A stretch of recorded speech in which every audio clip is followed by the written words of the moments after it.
Senator Cruz was born in Canada to an American-born mother. The U.S. Constitution requires a presidential candidate to be a natural-born citizen. In other words, a citizen at birth.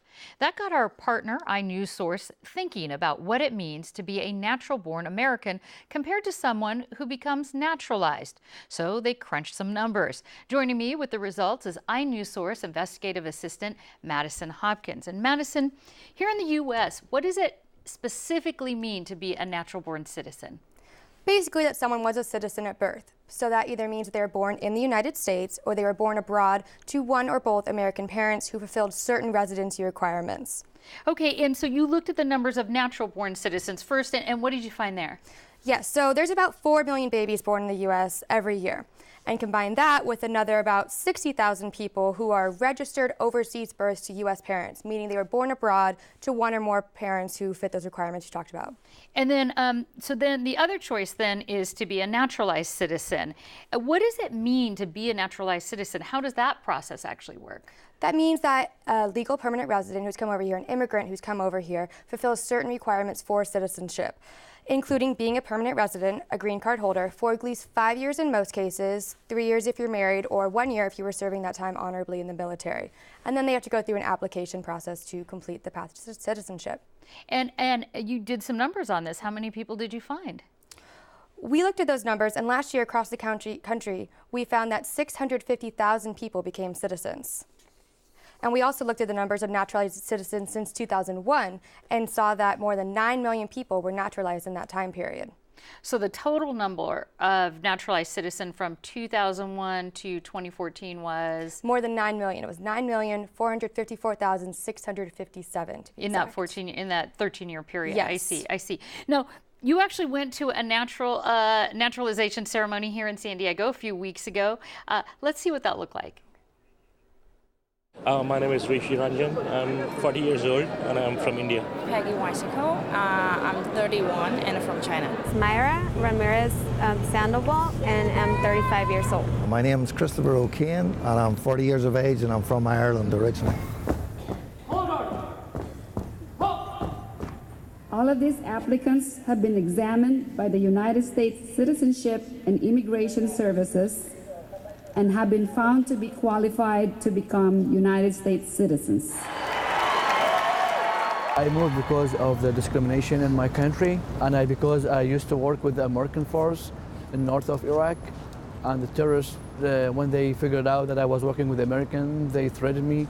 So that's why I want to escape that country and live in a country that believes in civil rights. I got married, and my husband is a U.S. citizen, so I had to move over here. I came here through work and realized the good American life and the American dream, so just gonna pursue that. Oh, I got married. My husband's a Marine. Just looking for something different, some adventure. Came over to visit and just sort of like the lifestyle. I will now administer the oath of allegiance to the class. I hereby declare on oath that I will support and defend the Constitution and laws of the United States of America, and that I take this obligation freely, without any mental reservation or purpose of evasion, so help me God. If you take that oath, say, I do. Thank you. Please be seated, and congratulations. So, Madison, we heard so many various reasons as to why people want to become U.S. citizens. What else can you tell us about sort of the profile of someone who is a naturalized U.S. citizen? Well, with the help of KPBS graphic designer Jorge Contreras, we created an avatar of a naturalized citizen using the most common traits according to the data.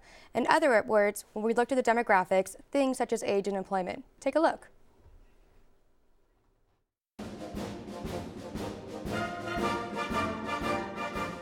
Chances are she's a woman, and she's young, somewhere between 24 and 34 years old. She's married, and she doesn't work outside of the home, which could mean she's a homemaker, a student, retired or unemployed. If she became a citizen in San Diego County, she's probably from Mexico. These demographics also hold true nationally.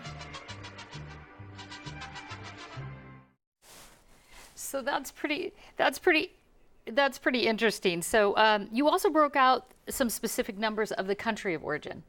Yes, so here in San Diego County for fiscal year 2012, which is the most recent data available, we found that just over 5,000 naturalized citizens were from Mexico. And across the country, the picture is a little different. There, the leading country of origin for new U.S. citizens is the other category, which means that out of the 196 total countries, these didn't fit into the top 20 countries, and they made up the rest of this, reflecting the true diversity of it. So in that other category, we had 278,276 people naturalized. And from Mexico again? And for Mexico overall, that was 102,182 people. So you did a lot of research on this. We now have kind of a profile of what a naturalized citizen looks like. So getting back to the beginning of this, to be perfectly clear, after examining all this, U.S. citizenship requirements for Senator Ted Cruz, can he legally run for president? Yes, he can. His mother is a U.S. citizen, so he qualifies. All right. iNewsSource Madison Hopkins, thanks so much. Thank you.